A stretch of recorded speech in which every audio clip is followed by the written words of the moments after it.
Chapter 22.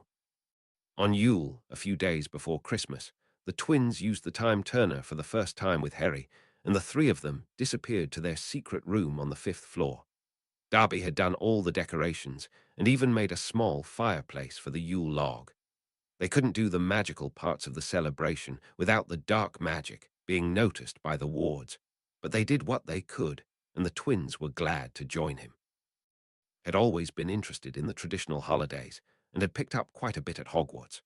Harry offered to let them borrow his books to learn more, and while they scrunched up their noses at the idea of reading, they realized that if they were going to join Harry in his quest and even live in the world that he and Voldemort would create, they would need to know these things, so agreed to give them due attention. They also exchanged their own gifts that day, knowing that it would be suspicious to do so with the family. While he and the twins had always been friendly, they'd never been particularly close. Given their inability to be controlled, Dumbledore wasn't likely to approve of more than the passing friendship he'd always had with the twins. They assured him that he would have the same joke presents he always got from them for Christmas with the family, but they were giving their real gift now. They bullied Harry into opening his first, and when he did, he raised an eyebrow at what was inside. He knew there had to be more than met the eye, because a stack of blank journals was very much not like the twins. "What are they?" "So glad you ask, Harrikins," Fred smirked. "They're linked journals, so you can write in them and they appear in another book. The red and gold one you only have one of is paired to ours. The others you can distribute as you want. They won't be sold until you're free, so no one will think they're anything but a normal journal. We got you enough for you to have one with Voldemort, and Luna and Katie if you trust them with the secrets too, or you can keep the spares for anything else. The linked ones are the same colors. They have to be prelinked, but they're keyed to people separately. Once someone keys themselves in, anyone else looking at it will be insulted like the Marauder's map. After all, looking in someone else's journal is just rude, so having it charmed to do that won't raise any eyebrows. Is amazing, guys. Really, it's perfect, Harry said happily. He felt a little bad at the money they would lose by not selling them for another year and a half almost, but he could always throw a little more money their way to make up for it. Can the privacy charms be broken? Possibly. We wouldn't put anything past our dear headmaster. But the beauty of it is, if the charms are broken, the book self-destructs, on both sides, so that the other person knows that it's been compromised. If that happens, just let us know, and we'll get you another set, if it's not ours that goes up, in which case we'll know anyway. These also have one other feature that won't be in the store models. We call it emergency mode. If you have a message and need to be sure that the recipient gets it right away, like if you get in trouble or need to send an urgent warning, you just write the message and then press your want to it and say code red. The other person will get a pinging in their head, like certain wards do when someone attacks them, so they know to get to the journal fast. This is brilliant, guys, truly. If I didn't already know your store was going to be a huge success, this would be enough to prove it, Harry said happily, and both twins beamed. How do I key myself in? Just put your wand on the front cover and push your magic through it. Harry did so, and the journal flashed at the same time as the one Fred pulled out of his pocket did as well. Fred grabbed a quill and wrote, "Welcome, Harrikins." Harry saw it show up in his paired journal and grinned. He wrote a quick note to Tom telling him how the journals worked and how to key himself in and the emergency code, and then called Darby. He pulled out the black ones, keyed himself into one, and had the elf take the other one and the note to Tom. He would worry about getting Luna and Katie theirs once he got back to school. That done, he pulled out his gift to the twins and handed it over. They opened it together and their jaws dropped when they saw what it was. "Is this for real?" Fred asked in awe. "Sure is," Harry smirked. "Can't really have a store without a location now, can you?" "Thank you," both twins said, pulling him between them and kissing his cheeks dramatically. It definitely wasn't the first time they'd done that, but Harry found himself feeling differently about it this time. He hadn't been expecting that. He managed to push the feelings aside to consider later. It wasn't as though he could do anything about it any time soon anyway, even if they did see him as more than a brother. It was definitely something to consider, though. The rest of the day was spent relaxing and having fun. It wasn't until Christmas Eve that Harry managed to sneak away with Sirius for a little while, and the first thing he asked was, "Did you manage to get a mind healer?" Sirius frowned and plopped into a chair. Yeah, pup, I did, and I had to make the vow to Dumbledore not to seek custody of you to do it. I'm sorry, Sirius, Harry said sadly. He knew how hard it was to have to face the fact that someone you looked up to wasn't on the up. He couldn't exactly tell Sirius that, of course. He still had to pretend to support Dumbledore overall. The fact that he'd been brought to the man's office and lectured about threatening his relatives was enough to tell him that Sirius couldn't be trusted with more information. Whether he told Dumbledore or it had just been plucked out of his mind, Harry had no idea, but he would have to be careful. How are things with the mind healer? Do they come here, or do you meet them somewhere else? I meet them somewhere else. Dumbledore wasn't happy about that. Me leaving the house and all, said it was too dangerous, but it wasn't like we could just bring a stranger in on the secret here. I had to let Dumbledore ward the place, and I have a two-way portkey, so I'm never outside. That can't be good for you, to never be outside, Harry frowned. That's what the mind healer says, Sirius chuckled wryly. I'm managing, though. You know what it's like trying to change Dumbledore's mind. I'm sure it's not forever, Harry tried to give him hope. Once the old goat was gone, Sirius would have all the freedom he could take. Harry would make sure of it. It won't be, because as soon as you're of age, me and you are taking off somewhere, Sirius said with a smirk. He was only putting up with all this to be close to Harry. No one got close to Harry without Dumbledore's permission, which meant playing his games. Sounds good to me, Harry laughed. I apologized to Snape. Sirius changed the subject. Oh, Harry asked. You probably don't know this, but your dad and IWE were pretty awful to him in school. I mean, we had our reasons, sure, but they weren't very good ones. We were immature kids. Granted, Snape gave as good as he got most of the time, but we always outnumbered him so. Yeah, that's not really fair, Harry agreed. I'm glad you apologized. I was picked on by a gang of kids most of my childhood, too. Even when you can get away, it's still awful. It seemed like the mind healer was definitely helpful. I can imagine, Sirius said with a wince. But I thought you would want to know. That's at least part of why Snape hates you. Because of the way we treated him. I don't know if my apology will help that much, but hopefully it does. While yes, he could see now how awful he was, and the mind healer was helping him through that, he never would have sucked it up and given such an honest apology if not for the hope that it would help Harry. You said part of the reason, what's the rest? Harry asked curiously, wanting to see if Sirius would tell him. A pained expression crossed Sirius' face and he looked away. I don't think you want to know that, pup. I really do, Sirius, please. I prefer to know why someone hates me, even if I don't like it. Sirius sighed heavily and said, Your mother. Mum. She and Snape came to Hogwarts best friends, but your dad fell in love with her at first sight. When Lils and Snape started dating in their third year, things got a lot worse. They ended up breaking up by sixth year, and then her and your dad got together not long after, Sirius told him. Harry considered telling him about the love potion now, but wasn't sure if he was ready to handle it yet. That, and he didn't know how to explain that he knew. He could tell by his eyes that Sirius didn't know about the love potion, but wondered if he was coming to suspect. If maybe taking a look back at those memories was making him wonder. Harry knew that Sirius would never say a word, though unless he had real proof, and Harry didn't blame him for that. Once Dumblefuck was gone, he and Sirius would sit down and have a real talk and get everything in the open. Wow, that's thank you, Sirius, for telling me.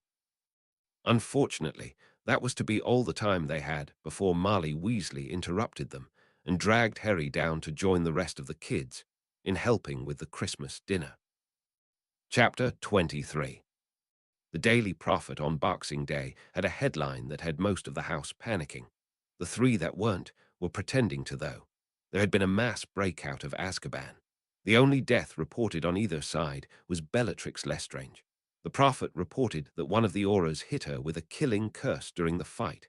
6 auras were in St. Mungo's expected to recover, most of them fully. Another 4 had minor wounds and were already released. The article stated that the 10 auras were all that were at the prison given the holiday skeleton crew. The article was blaming anyone and everyone except the obvious. Fudge still had his head in the sand about Voldemort's return, after all, which was just the way they wanted it, at least for another 6 months. Everyone was distracted enough to allow Harry to slip away and do some writing in his journal, the one linked to Tom. Who really killed Bellatrix? He asked. I did, Tom replied. I suspected I would have to with what I knew from the last timeline, but I had hoped that she could be saved. How so? I used legilimency on her. Her mind was so fractured there wasn't enough left to rebuild. She was completely unstable. I'm sorry. You hated her. Clearly it wasn't her fault, though. No one deserves that. No, they don't. You're not worried about her husband wanting revenge for her or anything. Harry knew that Voldemort tended to not think about emotional ties much, and at least wanted to point out that it could be a problem. No, he understood the necessity as well. He was aware of her problems, and I did allow him to take some blood from her before we left. They will still be able to have a child. The blood adoption works if one of the parents is dead. It does. You didn't figure out how to destroy the Dementors. Harry changed the subject. Not yet. And for the time being, they serve their purpose just fine. I've promised them that they can feast to their heart's content once I've won the war, so long as they continue lulling the ministry into a false sense of security, so I can continue breaking my followers out as needed. That makes sense. But you're not going to live up to that promise, though, right? Harry was a little nervous that the insanity was making a return. Of course not. Their destruction will be my first order of business once the ministry is under my control. If I can't find a way to destroy them, I will trap them, which I do know how to do. Okay, good. I hate Dementors. Everyone hates Dementors. Gotta go, I'm being called. Harry slammed the journal closed just as Ron and Hermione barged into the room. What are you doing? Hermione asked suspiciously, eyeing the journal. That's not the same journal you were using yesterday. I have two. One I'll use for normal, everyday things, but stuff about Voldemort I put in this one, Harry told her. He usually only used this one at night, so they hadn't seen it yet. He was rethinking the idea of giving them to Luna and Katie. No, Luna definitely needed one. He was coming to realize that she really was a seer, and if she ever had a warning for him, he wanted to be able to get it fast. But he doubted they would use it for everyday communication like he did with the twins. At least not during the school year. During the summer would be nice. Can I read it? Hermione asked, already reaching for it. Harry pulled it back. Can I read your diary? He asked pointedly. Hermione huffed and shook her head. That's entirely different. No, it's not, Harry said, and put the journal back in his moleskin pouch that always stayed on him. It had taken a month after they got back to school before they'd noticed it. Ron had went full jealous mode, and Hermione had immediately went into a lecture about how rare they were, and why did he have one, and what did he keep in it. Neither of them could say anything about him keeping his invisibility cloak, the Marauder's map, and his firebolt safe in such a way. He had added his journals to it as well. If only they had known how much else was in there. He had a pretty good-sized library hidden there now, plus the time turner. And since Moleskin was designed in such a way that only the owner could access it or even touch it, he didn't have to worry about them asking him to key them in like they would if he had wards on his trunk. Hermione glared for a minute, but then dropped the subject and instead tried to get him to talk about what he was thinking and feeling. He'd spun a good story about being scared with all the extra Death Eaters out and about, and frustrated that the ministry was being so blind, and soon enough they moved on to better subjects. Before they knew it, it was time to head back to Hogwarts, and the second day after he got back was his first remedial potions. He walked in, nervous about what to expect from Snape now. Between the fact that he now knew about the time travel and Harry's loyalties, and the fact that Sirius had apologized, he knew this was going to be a whole different Snape. It remained to be seen if it would be better or worse. As soon as Harry walked in, he got a half-glare from the potion's master, and he pointed at the chair in front of the desk. Once Harry sat, not uttering a sound, Snape put his elbows on the desk and steepled his fingers, scrutinizing him for a long moment. I understand you've had instruction on occlumency already. Yes, sir, Harry said respectfully. From the Dark Lord. Yes, sir. Legilimens, Snape snapped, and he'd moved so fast that Harry didn't even notice his wand raising.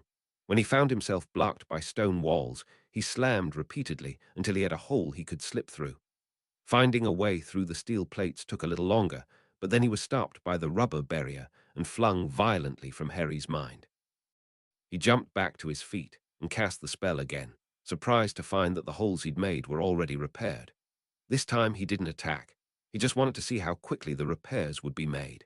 He withdrew more gently than he went in, and then moved back to his chair and pulled out a potion from his desk drawer and held it out to the boy who had his head in his hands and groaning. Harry looked suspiciously at the vial before taking out the cork and sniffing it. "Headache potion, sir." "Indeed," Snape nodded. Perhaps the boy wasn't as hopeless at potions as he thought. He wanted until Harry drank it, and he could see his features relax as it took effect. "How many layers do you have to your shields?" He wondered if there were more after the third. "Just the 3 to the shields. But then to get past the entrance hall to my mindscape, you have to pass a sphinx. And her riddles are nonsense. Not to mention a few dozen other traps before you even get near any memories. And even then, the only ones you can access are my classes and other pointless fluff. The good stuff is hidden where you couldn't even find it, even if you could get past all the traps." "Adequate," Snape nodded. "I presume the entrance hall you mentioned is for the deliberate showing of memories." "Yes, sir, and Tom and I practiced bringing memories up instantly and following verbal cues to know what to show at any given time to hide the fact that I'm an occlumens." "Very well. Since you clearly need no instruction on that subject, what do you suggest we do with the time that we are forced into each other's presence?" "I have a choice," Harry asked in surprise. "I will consider your opinion, but that doesn't mean I'll pander to your wishes." "Well, I wouldn't mind learning more about potions, sir." "That wasn't what you were originally going to say." Snape narrowed his eyes, noticing the change of intentions. "It's not, but it's still a valid opinion," Harry dodged, but didn't dare lie. "What were you first going to ask?" Snape asked with narrowed eyes. "I was going to ask for you to tell me about my mother and her parents." Harry cast his eyes to the floor. "But I know that's a difficult subject for you, especially with me." "It is," Snape said curtly. "Just, could you tell me my grandparents' names at least, please? I won't ask you for more than that." "You don't even know their names?" Snape asked with a raised eyebrow, actually feeling some pity for the boy. "No, Sir, Aunt Petunia would never even mention them, and I don't think anyone in the wizarding world ever knew them. I know your dogfather met them a couple times, but I doubt he paid much attention at the time." "Very well. Their names were Rose and Henry." Harry smiled softly as he repeated the names in a whisper.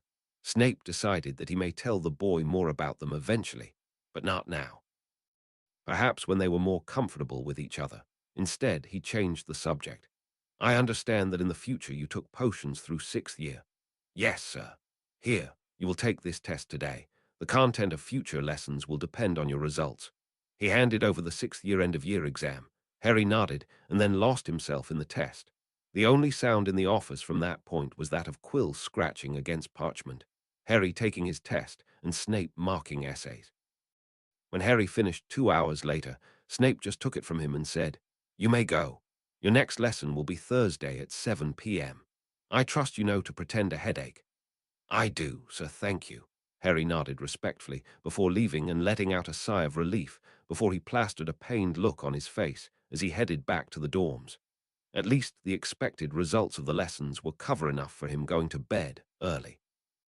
Even if he did just close the curtains and spend his time either reading or writing to either the twins or Tom in his journals. Chapter 24. When Harry got down to Snape's office that Thursday, he was motioned to follow into the classroom. "You will make the draft of the living death," Snape told him, handing him the recipe. The book recipe, not his own. Harry resisted the urge to smirk. He remembered all the changes from the book.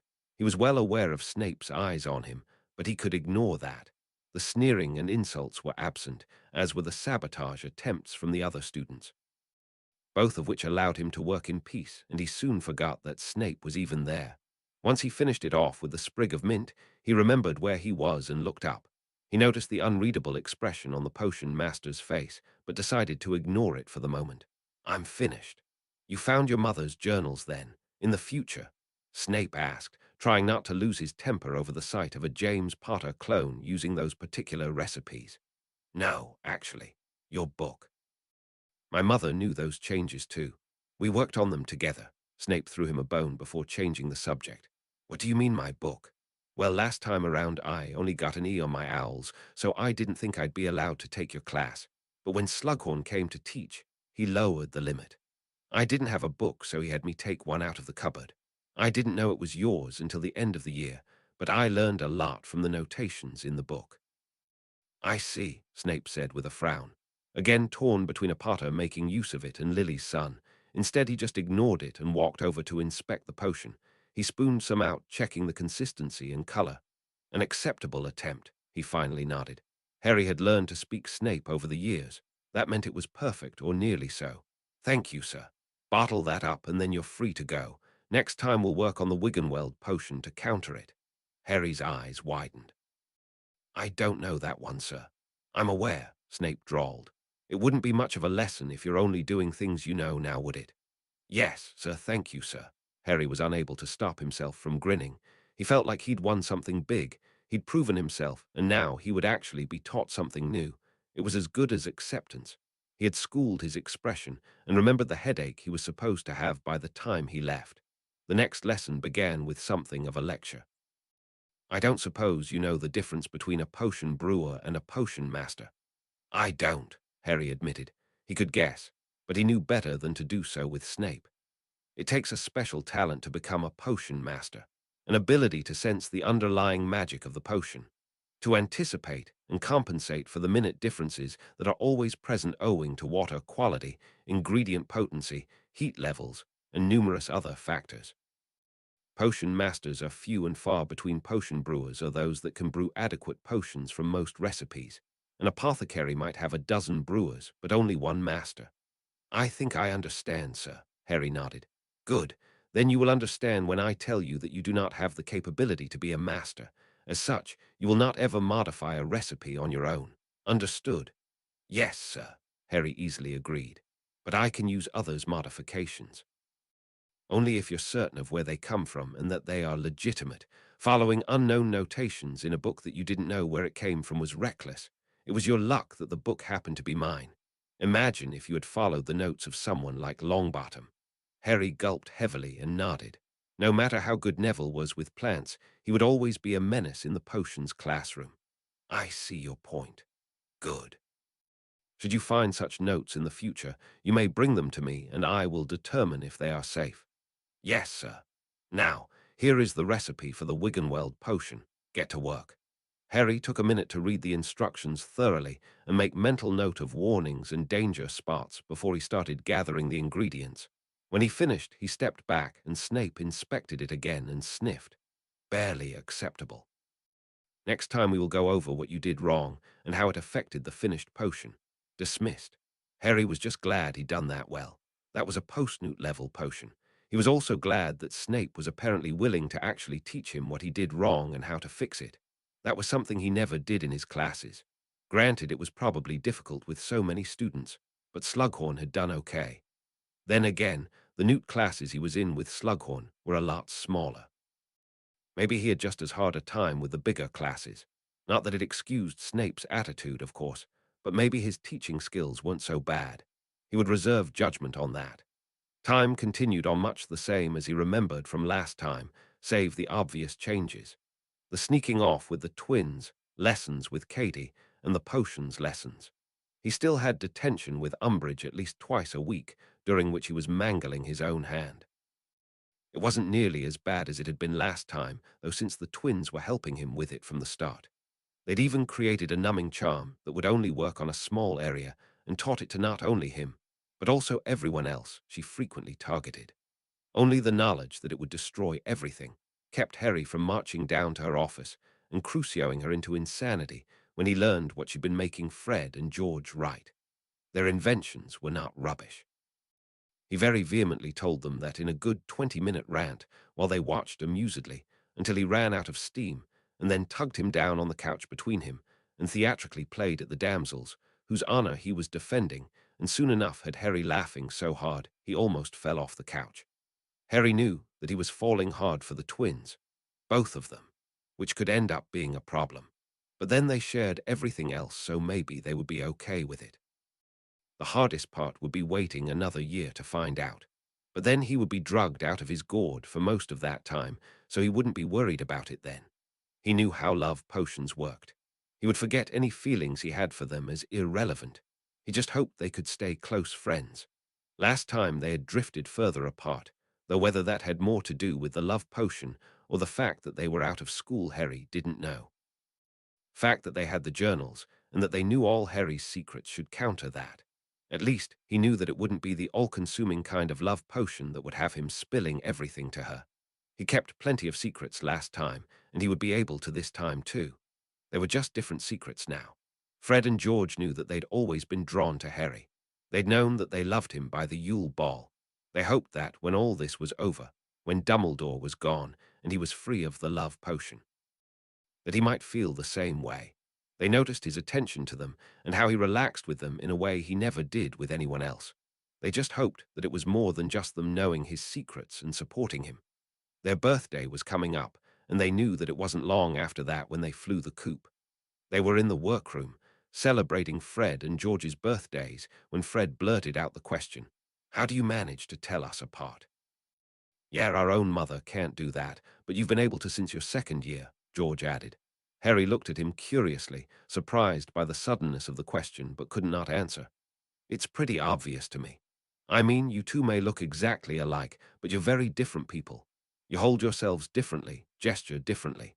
Like, George, you tap the end of your quill against your lips when you're thinking, and Fred taps it on the desk. Fred gestures more wildly and smiles more often. George tilts his head and has more of a smirk than a smile. George is the thinker and planner, and Fred is the one who takes action. I don't see how anyone can't tell you apart." "Well, Bill can. Percy, too. They're the only ones.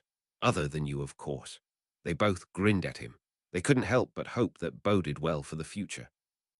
If he paid that much attention to them and knew them that well, maybe he would be up for more once he was free to do so. Fred reached over to ruffle his hair as Harry gave a token protest. "So we have a present for you.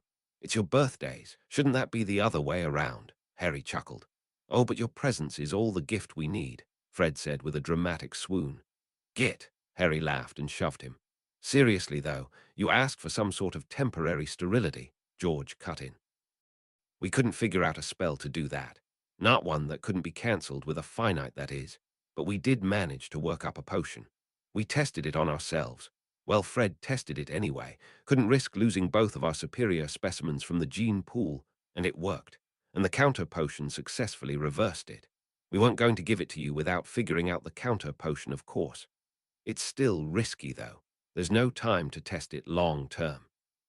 Counter potion could be less effective when it's in your system longer. The arithmancy doesn't show that it would, but there's always a chance with these things, and it's a big thing to go wrong. It's okay, guys. No matter what you came up with, it would always be a risk. I get that, and I'm okay with it. If it ends up being permanent, I can always adopt.